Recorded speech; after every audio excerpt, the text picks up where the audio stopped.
Boa noite, pessoal. Boa noite a todos. Estamos aqui mais uma terça-feira para estudar o livro Os Domínios da Mediunidade. Hoje nós vamos para o capítulo 21, Mediunidade no Leito de Morte. Um capítulo que eu achei muito interessante, que esclarece bastantes coisas para a gente nesse momento, né, do desencarne, que é um momento que para a gente assim, né, é um momento triste, mas na verdade é o momento da maior libertação que a gente tem quando chega essa horinha aí nossa. Mas vamos iniciar, né, com a nossa oração. Quem vai fazer a oração inicial dos meninos? Rodriguinho. Então vamos lá. Vamos lá. Boa noite a todos, sejam bem-vindos. Se sintam acolhidos na paz e na serenidade de Deus. Todos nós que aqui estamos presentes, encarnados e desencarnados, nossos mentores, nossos guias, todos aqueles afinados com o propósito dessa missão de fazer uma reflexão um pouco mais detalhada sobre uma das obras de André Luiz. Que Jesus, nosso amigo e mestre, permita-nos inspirar pelas palavras de todos aqueles que já vieram antes de nós. Permita que nossas experiências inspirem outros a se provocarem, a crescer e a evoluir.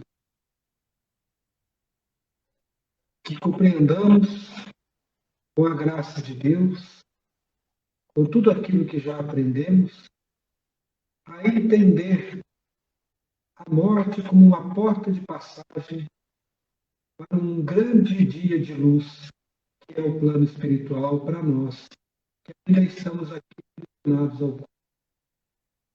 Querido Jesus, toque o nosso coração para que todos nós entendamos o sentido profundo do desencarne e da vida no Espírito. Que assim seja.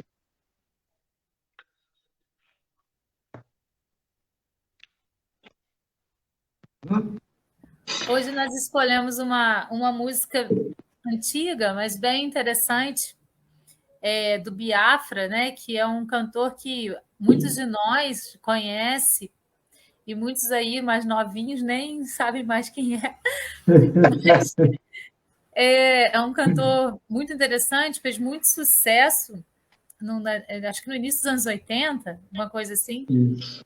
E a música se chama Sonho de Ícaro, né? E ela tem uma relação com algumas passagens desse capítulo que a gente vai estudar hoje. Então, eu vou declamar para vocês, porque eu não consegui ensaiar nem gravar, e é uma música que tem uns tons, né, muito diferenciados, enfim, então não vou me arriscar. Então, eu vou declamar para vocês essa música que se chama Sonho de Ícaro.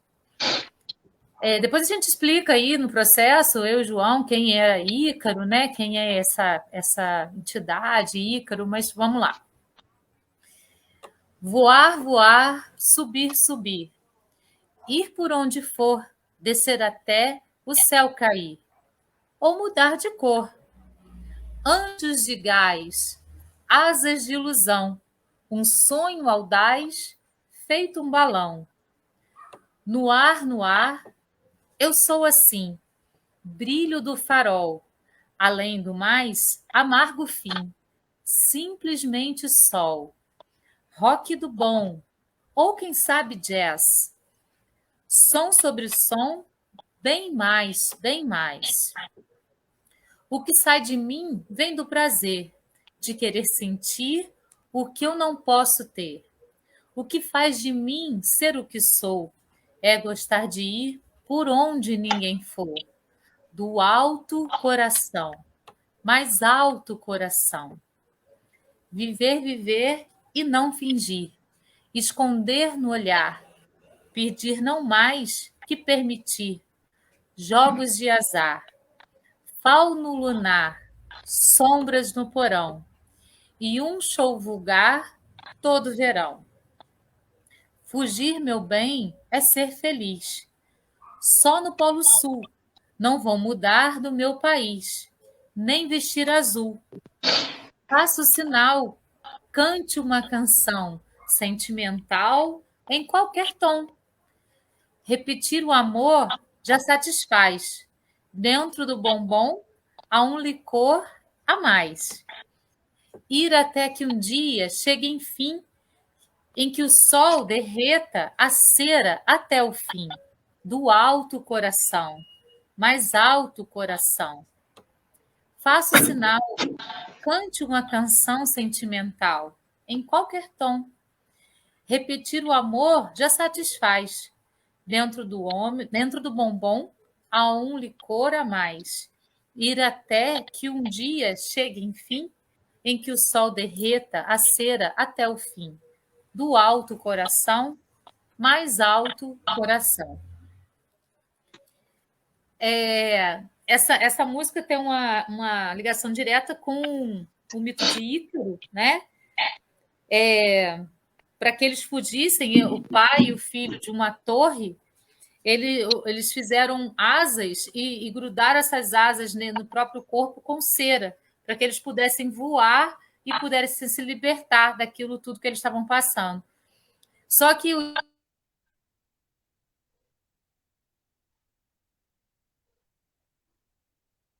Travou nossa amiga. Só que o Ícaro voou tão alto, mas tão alto, que ele alcançou, ele ficou muito próximo do sol, e como as asas eram coladas com cera, essa cera foi derretendo. Por isso que ele fala, né, na música, sobre a questão de... Peraí, deixa eu ver aqui. Ir até um dia, chega enfim, em que o sol derreta a cera até o fim. A gente está falando aí de uma cena em que eles vão, então, se desintegrar, porque vão cair, porque a cera vai derreter e as asas vão sair do corpo deles, enfim. Então, é uma cena de morte também. O capítulo fala sobre isso. João, você quer acrescentar alguma coisa? É muito interessante essa passagem, Valéria. O pai do Ícaro é o Dédalo. E o Dédalo é o engenheiro que fez o castelo do Minotauro, e ele não podia contar o segredo. Então ele é aprisionado na torre. E sendo engenheiro, ele resolve desenhar as asas para que o filho fuja, né? Para que eles possam fugir, porque ele, Dédalo, já tinha conhecido a liberdade, mas entristecia ele que o filho ficasse preso. Então eles voam. E o Ícaro, que nunca tinha experimentado a liberdade, tem um ditado em Minas Gerais que diz que quem nunca comeu melado, quando come, se lambuza. O Ícaro não tinha experimentado a liberdade, vai voando, vai tomando gosto, vai cada vez mais alto, e o pai grita: volte, filho, o sol vai derreter a cera, e ele não ouve e vai cada vez mais alto, e que acontece então, como você bem diz, a cera é derretida e ele despenca, ele vem a falecer. Mas é interessante que falecer para as asas da liberdade. Isso é muito interessante e é muito sugestivo para o capítulo de hoje. Eu adoro essa lenda e adoro a música também, né? Pena que você não arriscou a cantar, né? Rodrigão? Não, só para dar um esclarecimento, né? A mitologia, então, em vez de pensar na mitologia, pensar assim na palavra, o que é o mito, né?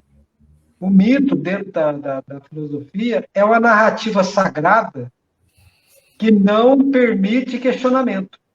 Naquele momento histórico grego, em que os grandes filósofos, né, os grandes escritores, pensadores, poetas daquele momento histórico, para explicar as demandas da personalidade humana, as demandas dos anseios, dos desejos, eles criavam histórias belíssimas, de uma profundidade psicológica que Freud foi desvendar só em 1800, né, comecinho de 1900, e graças a Deus ele viveu bastante tempo para poder deixar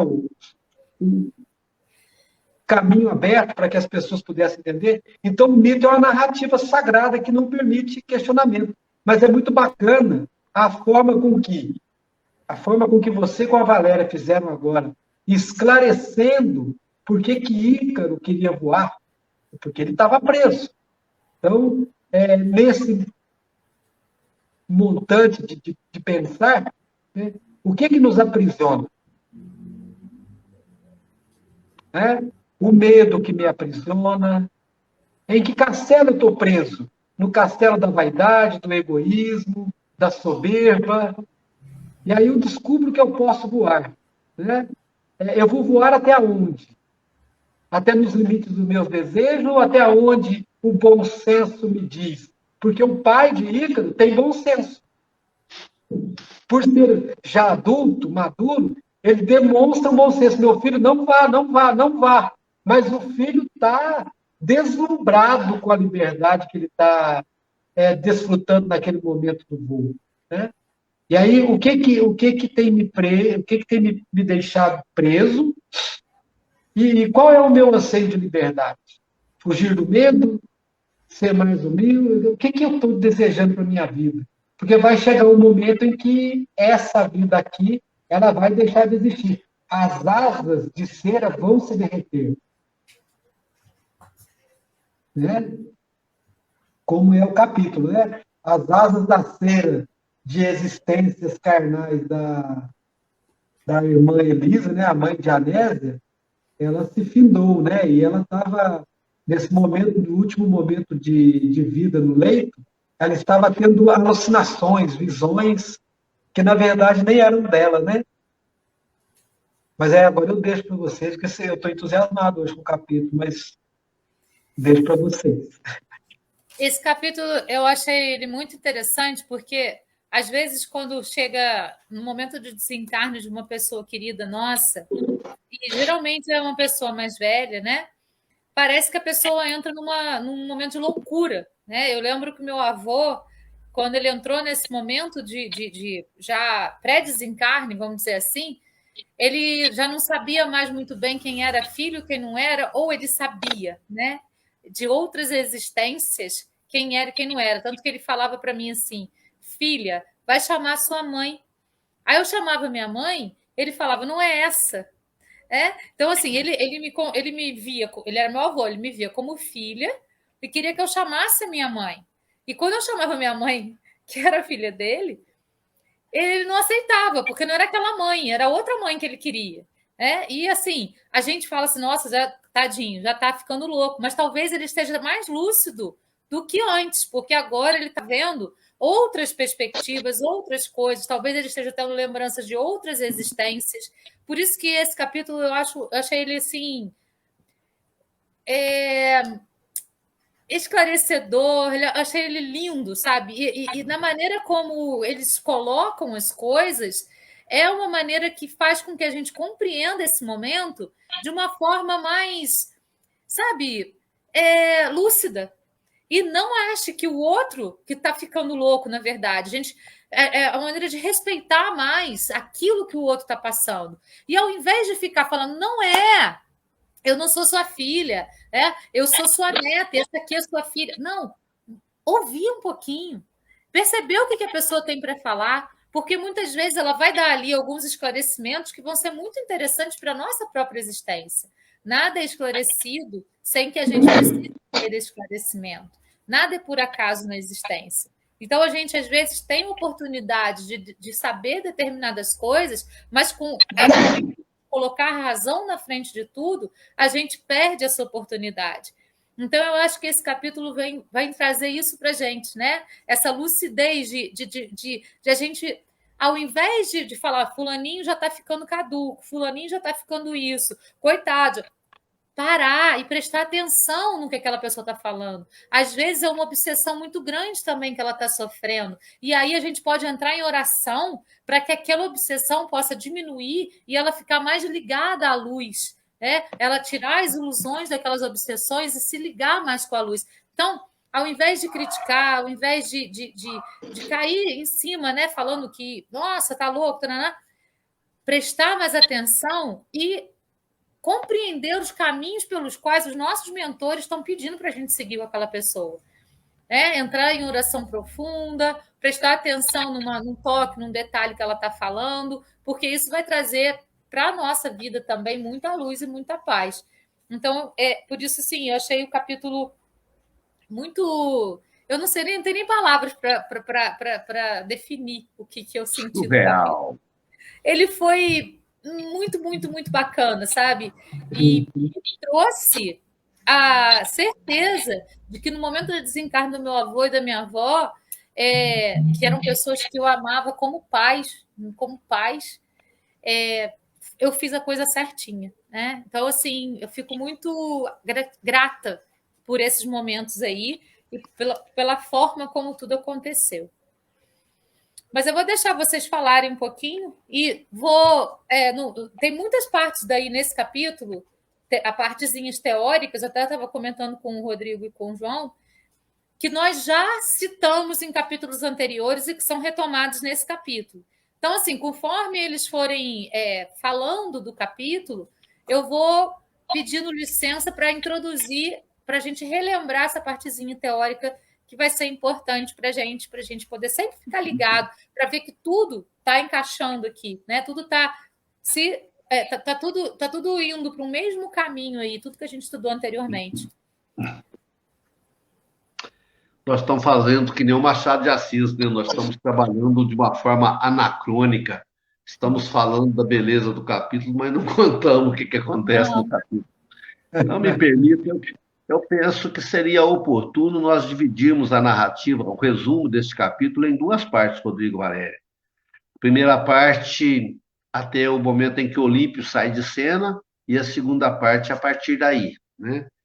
Nós vimos 2 encontros atrás que Aulus, Hilário e André se dirigem à casa de Anésia.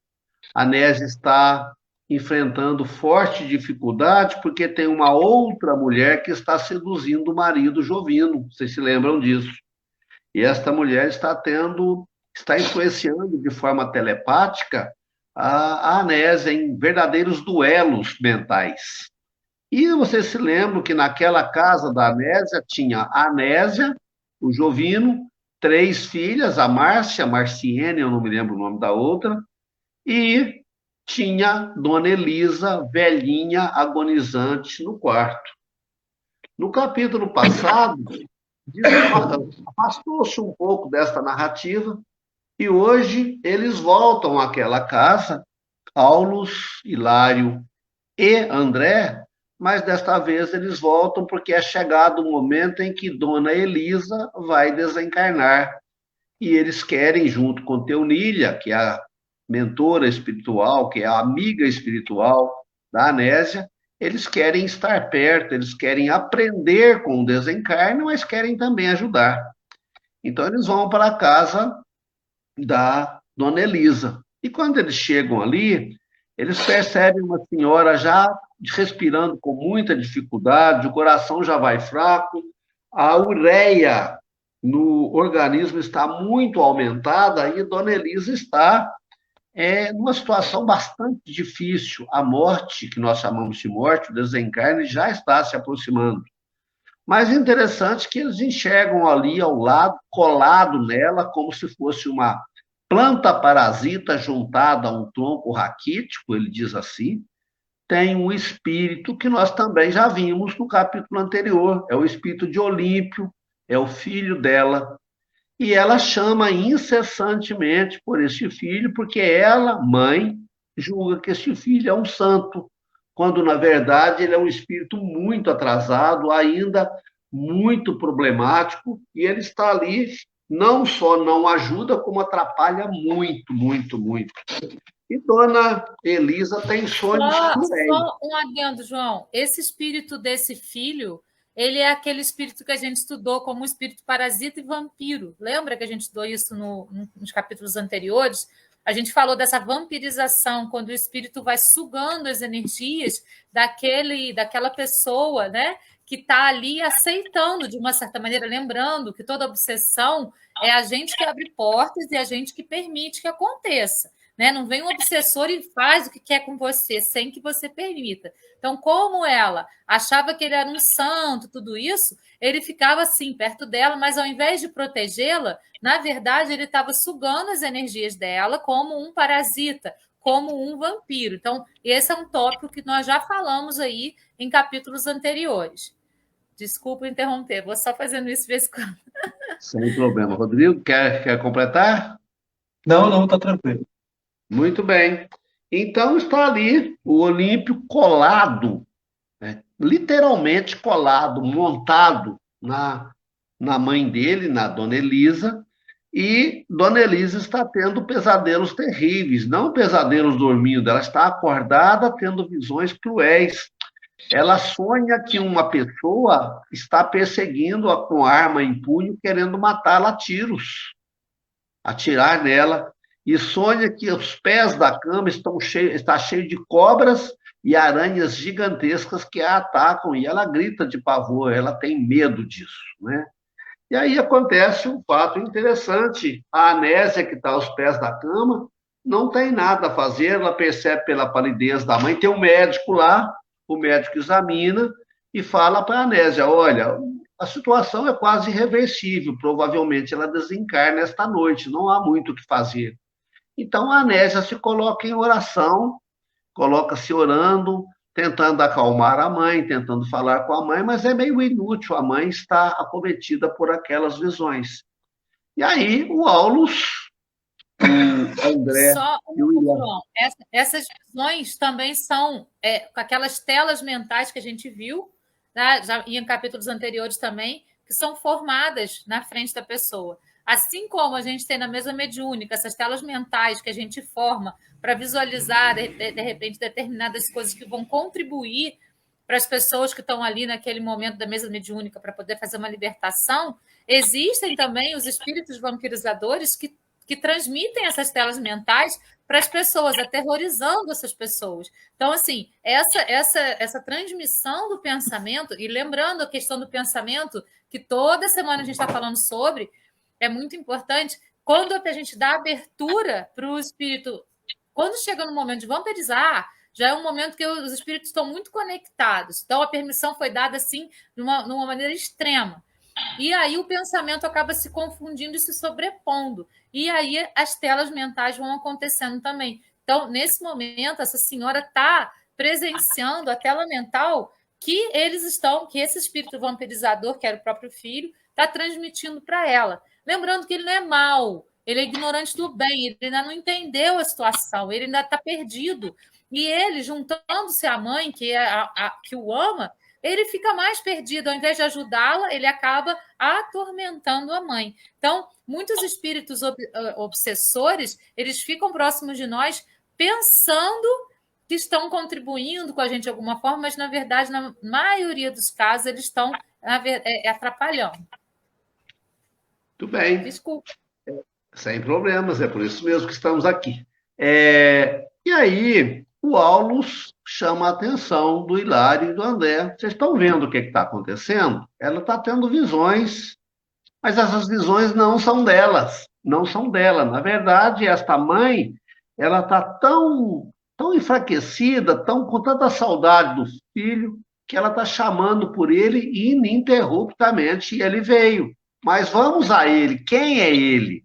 Ele era um alcoólatra inveterado, uma pessoa irresponsável, profundamente dominada pelo vício do alcoolismo. E numa noite, bebendo muito, um outro amigo, tão embriagado quanto ele, saca o revólver e o mata. Olímpio foi morto a tiros. E, mesmo tendo sido morto, ele se negou a receber ajuda e continuou no ambiente da bebida. Nós já vimos isso também nos capítulos anteriores. Ele continuou no ambiente da bebida, permaneceu vinculado à bebida, e agora, como a mãe o chama para perto dela e ele vem, e estando perto da mãe, ele fica longo período sem beber espiritualmente, o espírito, começa a ter visões. As visões da morte dele, alguém o matando, e as visões da própria fragilidade do corpo ausente do vício. Olha que coisa interessante. Do lado de lá, quando a abstenção acontece, o espírito sofre as dores da abstenção, tal qual aqui. E aí Ele tem ele crise de começa. abstinência igualzinho, né? No mesmo patamar. E aí, ó, como o João já ressaltou, nós estudamos isso em outros capítulos, que esses espíritos viciados em bebida, em drogas, eles ficam vampirizando pessoas que estão bebendo, estimulando-as a beber cada vez mais, para que eles possam, então, sugar aquela energia da bebida para eles também. E como ele ficou longe, ele teve crise de abstinência. Ele teve crise de abstinência e ele começa a ter visões. Mas como a mãe está conectadíssima a ele, ela começa a ter as visões que são dele. As visões não são dela. E aí, Que são neste enviadas momento, pela tela mental, que a gente viu também. achei isso muito interessante, né? E aí acontece um fato interessante. O Aulus fala, eu preciso interferir, né? Eu preciso interferir. Conversa com a Teonilha e aplica passes mentais e faz o quê? Desliga o Olímpio da mãe. Eu penso que nós podemos comentar até aqui, porque daqui para frente vai acontecer uma coisa diferente. O Olímpio sai de cena e o capítulo muda de rumo, né? Então a gente podia comentar, podíamos ouvir o Rodrigo, que ele tem a falar para nós aí, a Valéria, para depois Só a um gente minutinho, contar o restante. Rodrigo. Antes de você entrar, eu vou ficar quietinha, mas só para ressaltar aqui o poder do passe, o poder da oração. Né? A partir do momento que ele faz lá o passe, emite as energias de amor, a energia de amor puro, e faz a oração em benefício da mãe e do filho também. Porque não é só em benefício da mãe, é em benefício dos dois. Porque os dois estão num processo de obsessão, um com o outro, porque eles estão grudadinhos lá. Então, o processo é mútuo. Lembra que a gente já viu isso também? É de lá para cá, de aqui para lá. Então, é preciso fazer o desligamento para que nenhum dos dois passe o sofrimento um do outro para o outro. Então, é o passe, a imposição de mãos e a energia do amor, ela é muito forte, porque ela consegue fazer esse desligamento para que cada um possa, então, estar ciente de si próprio. Tão importante, Valéria, que eu escrevi aqui no meu livro, nós também podemos agir assim. A nossa oração também pode nos apartar daqueles que nos influenciam. Nós confiamos muito na oração dos outros, mas a nossa oração, o nosso pensamento centrado no nosso mentor, no nosso anjo de guarda, o nosso pensamento puro, é capaz, sim, de nos retirar de uma situação de apuros. Agora eu vou calar Na a boca. última quinta-feira, eu fiz uma live sobre pensamentos co-criadores. Quem quiser assistir, está disponível lá no canal do YouTube, que, né, fala exatamente sobre isso. O que a gente pode co-criar, o que a gente pode criar para a nossa existência através do nosso pensamento. Tudo. Vou ficar quietinho, Rodrigo, para você falar, que eu já falei. Agora eu prometo que eu calo a boca. Eu vou colocar os dois de castigo.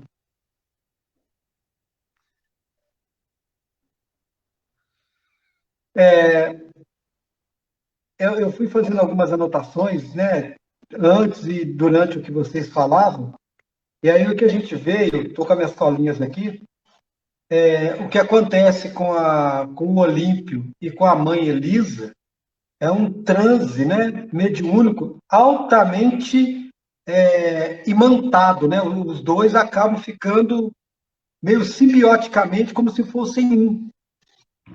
E a forma com que a Elisa vê Olímpio é deturpada pelo amor de mãe que, na verdade, não contemplou bom senso e nem visão de realidade. Por ele ser filho, o tempo todo ela achava que o filho era bom. E, de fato, ele tinha muito para ser bom. Você fez uma afirmação muito bonita, Valéria. Você disse assim, o Olímpio não é mau, ele é ignorante do bem. Né? Então, assim, em muitos momentos, eu quero procurar trazer sempre para nós aqui, em muitos momentos, nós cometemos atos que não são bons, não por maldade, mas por desconhecimento da verdadeira dimensão do bem, que algo deveria ser feito, ou que poderia ter sido feito. Né? E aí o importante também é não carregar culpa, né? mas compreender que nós somos ignorantes, compreender que aquilo foi um aprendizado e caminhar nesse sentido. Então, os dois estão imantados pela falta de bom senso da mãe, que muitas vezes até é enaltecido pela sociedade, né? É uma mãe que não vê erro no filho.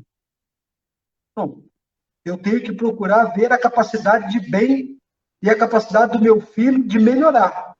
Mas, se alguma coisa está sendo difícil para ele, está sendo difícil para ele. E também é difícil para mim, como pai, como mãe, reconhecer aquilo e trabalhar aquilo, tanto nele quanto em mim.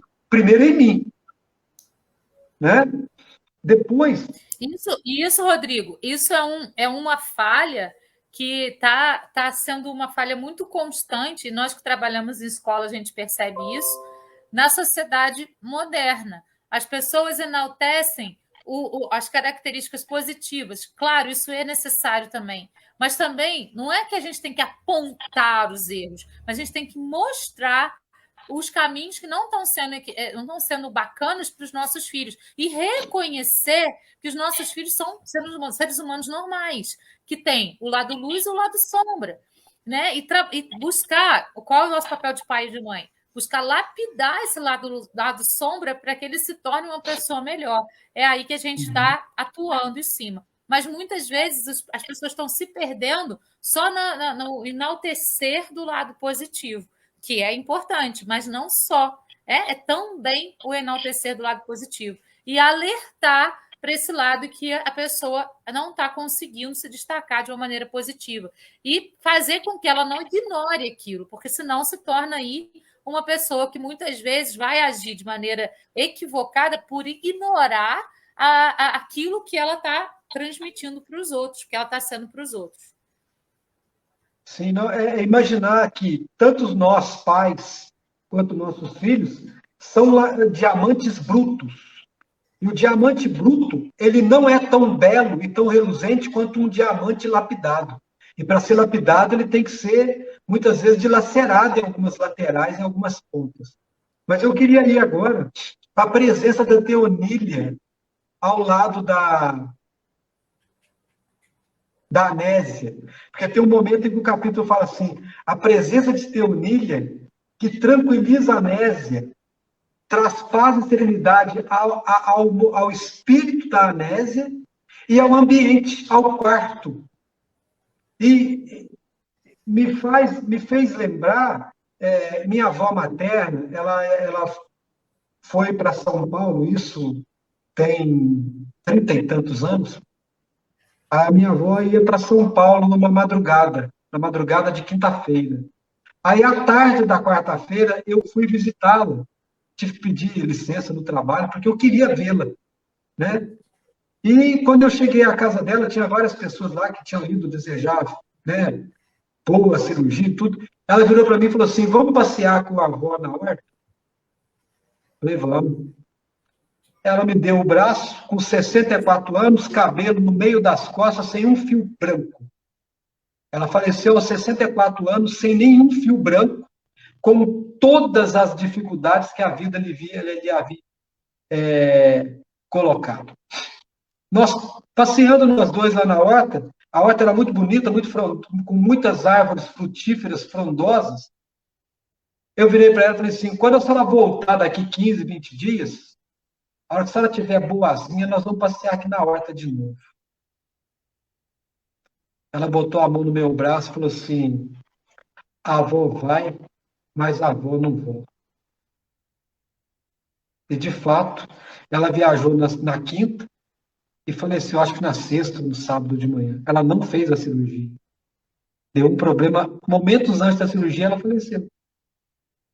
Ela estava, né, antecedendo aquilo. E ela quis passear no ambiente mais bucólico para ela, onde todos os 7 filhos cresceram. 7 não, 6 filhos cresceram. Então, assim, eu penso hoje, né, depois de conhecê-los e conhecer a doutrina, que o mentor dela estava com ela ali, aclarando as ideias dela e tranquilizando ela com um dos netos. Eu era o segundo, o terceiro neto mais velho, mas o neto mais presente dos mais velhos.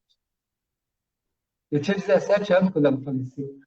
E ela estava muito tranquila e muito lúcida. Eu fui descobrir isso muito tempo depois.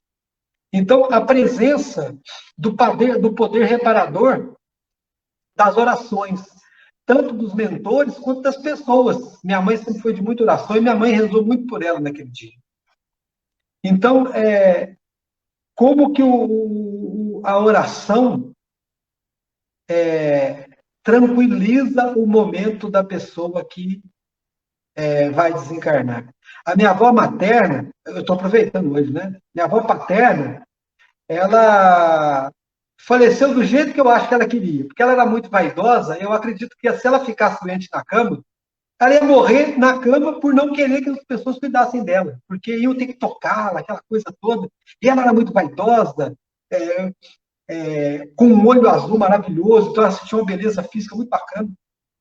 Ela morreu na frente do médico, ela simplesmente sentou, o médico perguntou como é que a senhora está. Ela caiu morta. Minhas duas irmãs e uma prima a viram naquele momento. A impressão que eu tenho é que ela se despediu das 3 netas que ela via como amigas e bonitas, né? Eu tenho primas muito bonitas também, né?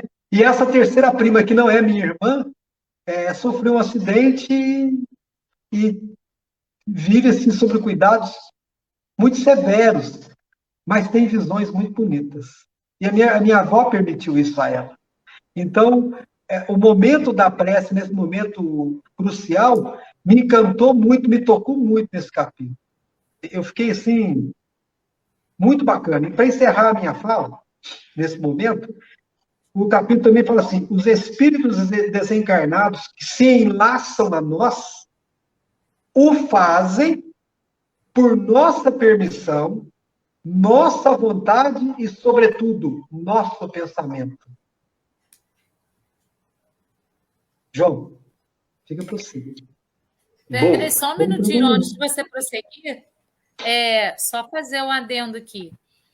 Quando, por exemplo, a pessoa está para desencarnar e nós, né, queremos que a pessoa fique muito perto da gente. Então, a gente começa a pedir para a pessoa não desencarnar. Isso pode ser também um entrave, né? A gente precisa ter bom senso de compreender o momento de cada um. Se o Rodrigo virasse para a avó e falar, não, vó, que isso, que bobagem, talvez ele quebraria o momento mediúnico que ela estava ali, tendo de aceitação daquele momento que ela estava, compreendendo que ela já estava desencarnando. Isso aconteceu muito fortemente com a minha avó, todo mundo pedindo para ela não desencarnar. Minha avó já estava na UTI há muitos dias, numa posição que ela não conseguia ficar, portanto, ela não estava mais com o corpo espiritual dentro do corpo dela, porque ela era corcundinha, e ela estava virada para cima, ela não conseguia ficar naquela posição naturalmente. Então, o corpo espiritual dela já estava fora. E eu não sei como, consegui entrar na UTI e falei para ela, vó, vai, se chegou o seu momento, vai. Eu amava minha avó como fosse minha mãe, mas a gente precisa ter esse desprendimento, porque a partir do momento daquela fala, e eu não sei nem como que eu consegui entrar no CTI fora da hora, foi dali algumas horas ela conseguiu fazer o desencarne. Então a gente precisa ter também essa generosidade, né? Não ser tão apegado à pessoa, querendo que ela fique mesmo numa situação precária, né? E aceitar essa ida dela, porque é o momento. E muita gente prende a pessoa com a nossa energia de que não vai, não vai, não vai. Então, a oração, ela precisa ser que seja feita a vossa vontade. A vontade de Deus, a vontade da programação reencarnatória que a pessoa fez, a vontade daquele momento em que ela precisa se desprender, mas muitas vezes ela fica presa porque ela ama as pessoas que estão chorando por ela, né? E pedindo para que ela fique. Então, a gente precisa ter essa clarividência nesse momento, porque é um momento definitivo para a pessoa e para nós também. Mas a gente precisa ser generoso com o outro e não tão egoísta de querer prender a pessoa a qualquer custo perto da gente. Então, eu acho que isso também é uma coisa bastante importante para a gente pensar na hora do desencarne.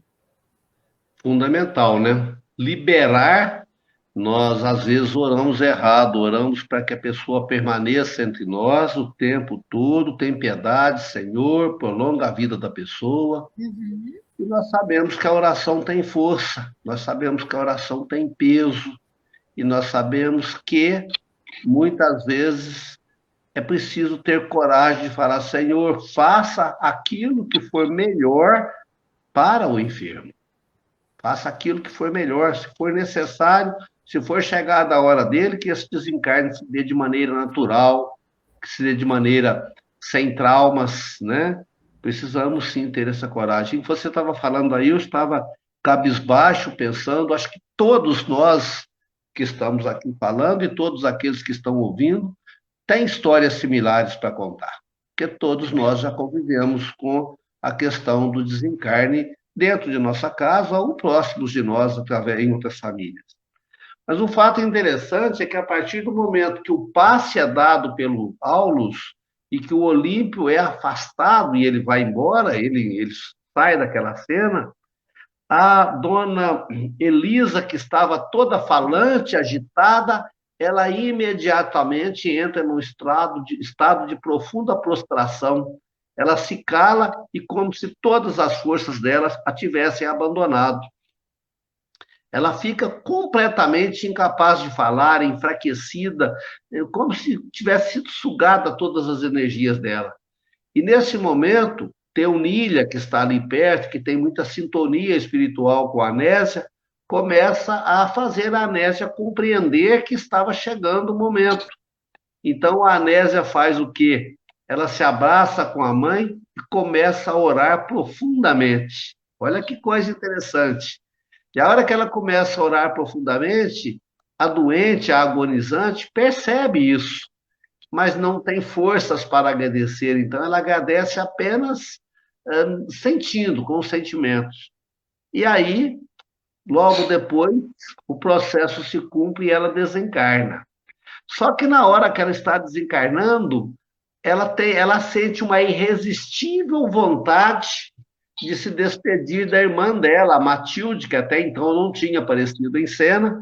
A Matilde é uma irmã da Elisa, já velha, que mora numa outra cidade. E a partir do momento que ela desencarna, no exato momento que ela desencarna, o espírito dela, como se já conhecesse o caminho há muito tempo, volita rapidamente, ou seja, sai voando, vamos pensar assim, pairando, e o Aulus fala para Hilário e André, vamos atrás, vamos acompanhar, vamos aprender. E ele diz, ela percorre vários quilômetros no ápice de segundo, num instante.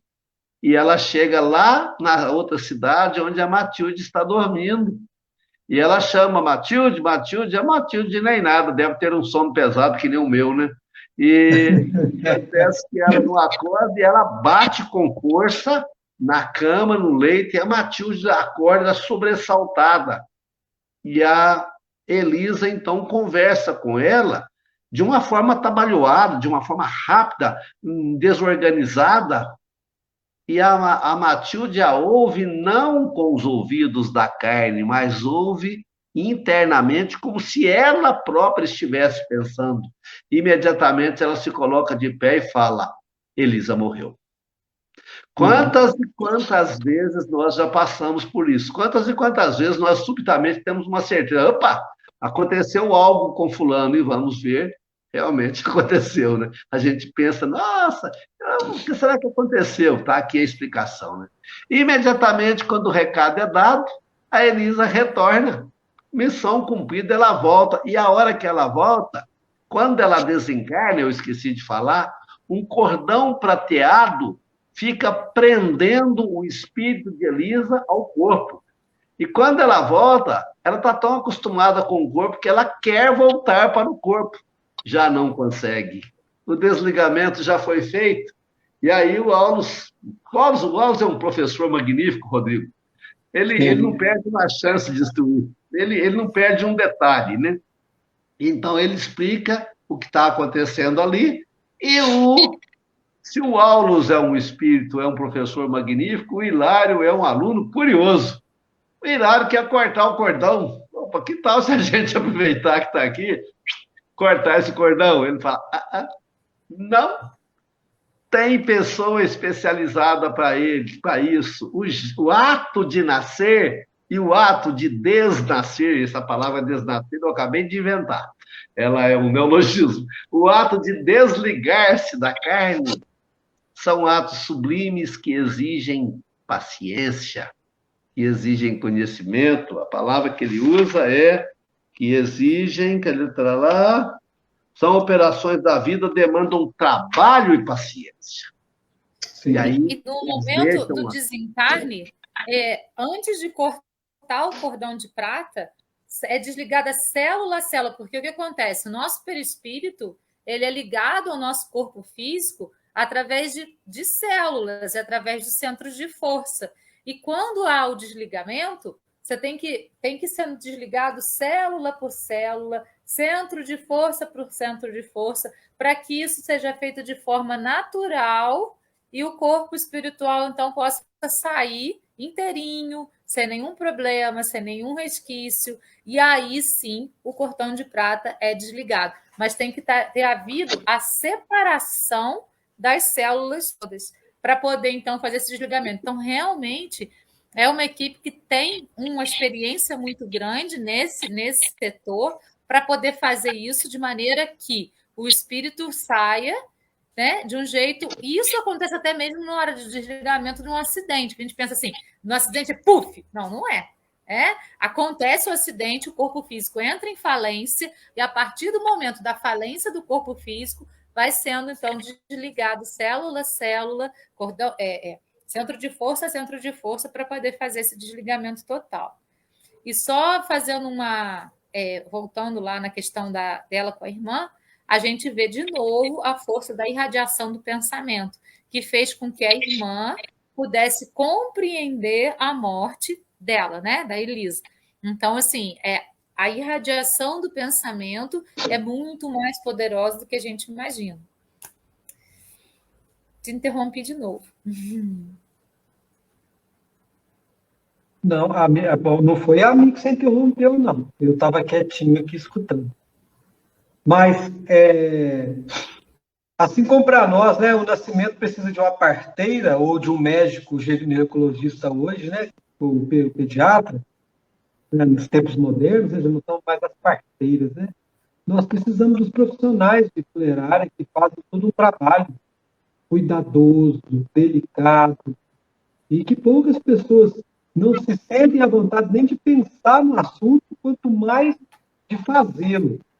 E aí eu vou voltar só a algumas situações que a dona Elisa, ela tinha visões, né, por conta de clamar a presença do filho Olímpio o tempo todo. E aí o André, ele anota uma frase do Aulus, que eu acho fantástica. Ele faz assim: muitas vezes pedimos o que não conhecemos, recolhendo o que não desejamos. Então, às vezes, a nossa ignorância nos provoca a desejar coisas que, quando nós colhemos o resultado, não era bem aquilo que nós desejávamos. E aí, eu fico aqui imaginando que o capítulo ele fala assim: todas as cenas da vida de Elisa, da infância a aquele momento, vieram imediatamente do templo da memória. Então, nós vamos construindo para nós mesmos um templo. Assim como o pai do Ícaro tinha construído um templo e depois foi prisioneiro num castelo para não contar os segredos, nós também construímos um templo de memória, né, de tudo aquilo que nós vivemos, pensamos, desejamos, omitimos, porque ela ir ter com a irmã, né, o capítulo e o livro, pelo menos eu não sei se na frente vai trazer isso, mas ela desejar ter ir com a irmã mostra que as raízes do amor familiar estavam muito bem sólidos, muito bem solidificados dentro do templo da memória dela, né? Porque até então, em todo o sofrimento que ela tinha vivido, em todas as alucinações, ela não lembrou da irmã. Ela ficou sob o cuidado da filha, da neta. Ela não lembrou da irmã. Ela só se lembrou da irmã no momento seguinte ao desencarne. Porque todas as memórias passaram diante da visão dela e, com certeza, as visões de toda a construção familiar que ela teve com os pais e com as irmãs, com os irmãos que ela deve ter tido, né? E uma coisa que eu não falei a semana passada e que depois nós brincamos nas despedidas de nós três, eu lembrei. O livro é escrito em 1954. Dona Elisa conta com 70 anos. Nos anos de 1954, Dona Elisa seria uma idosa muito idosa, porque a idade média das mulheres era de 39, 42 anos. Dos homens era menor. Então, naquele momento histórico, naquele momento contemporâneo, né, as estatísticas dizem, e provam, né, porque elas são feitas por análise de estudo, Dona Nésia tinha quase o dobro da média da idade. Dona Nésia. Dona Elísia tinha quase o dobro da média da idade das mulheres. Então, é uma pessoa que viveu por muito tempo a ausência do filho que morreu de forma bastante abrupta. Você sumiu, João. Agora você voltou. Que bom. Meu celular está meio maluco demonstrar na prática como que é que ocorre o desencarne. Porque quando a Valéria falou, ocorreu o desligamento, ele pulou fora. E agora continua oscilando, ele está indo e vindo, sabe? O meu desencarne no meu celular está sendo constante. Durante o dia eu estou trabalhando, ele some, vai embora. Ele desencarnou temporariamente aqui o meu, sabe? Mas que bom a gente falar desse tema. E é interessante, eu não sei se vocês comentaram isso enquanto eu estive ausente, né? O Aulus, ou o André, ou o Hilário, eu não me lembro quem, pergunta ao Aulus, escuta, isso aí está acessível a todo mundo? Todo mundo, quando vai desencarnar, pode dar esse salto quântico e ir lá se despedir do parente? Se é possível?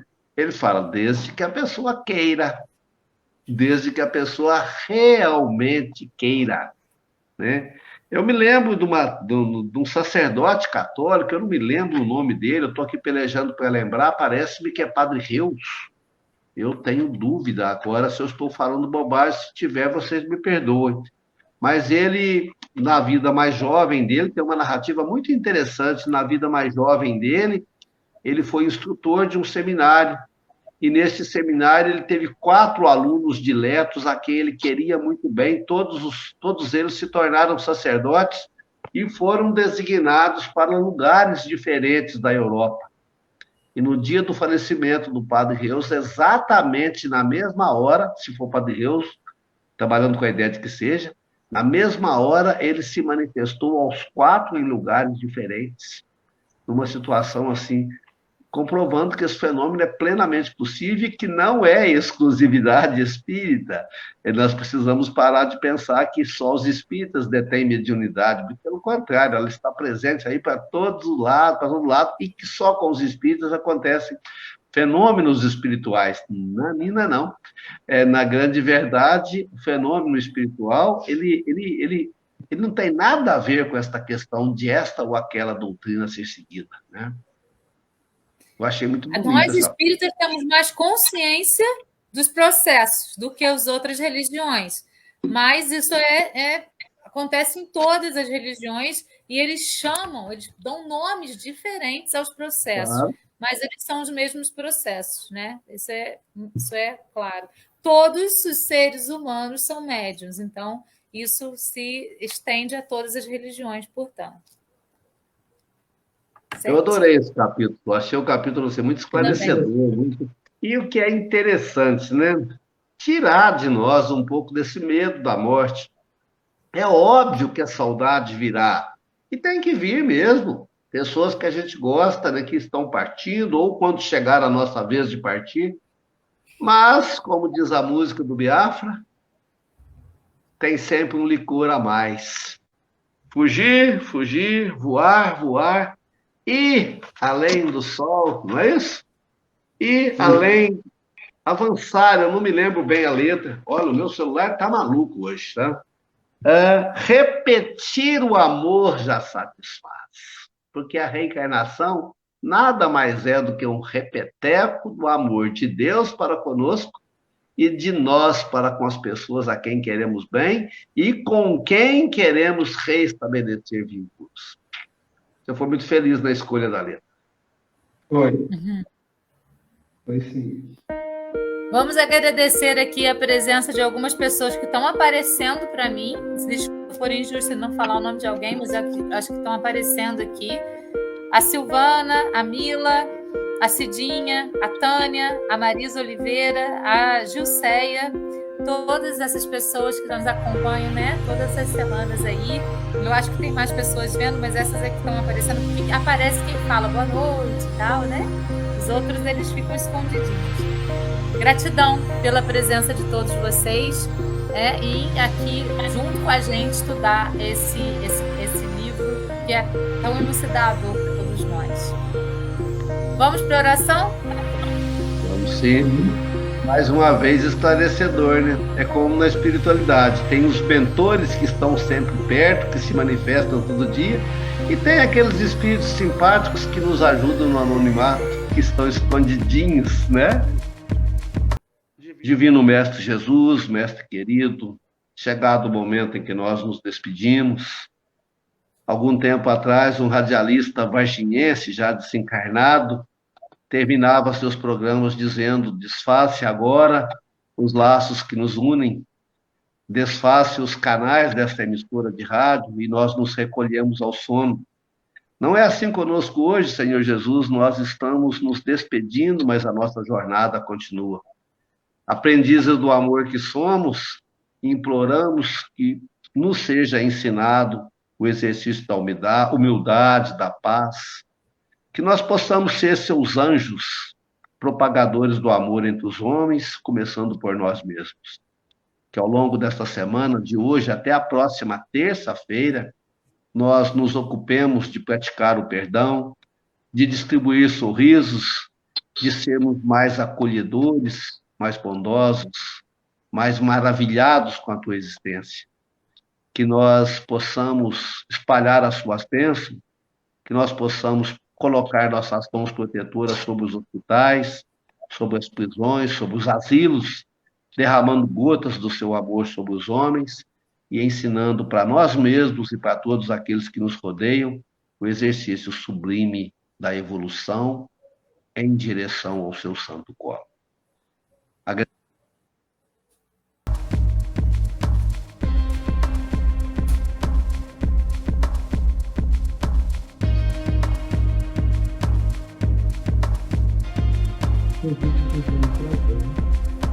Oi?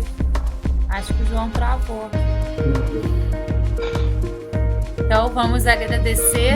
Gratidão, muita gratidão, gratidão, gratidão a todas as pessoas encarnadas, desencarnadas, espíritas, não espíritas que estão aqui acompanhando. João, o finalzinho da oração não deu para ouvir. Você terminou. Meu celular tá doentinho.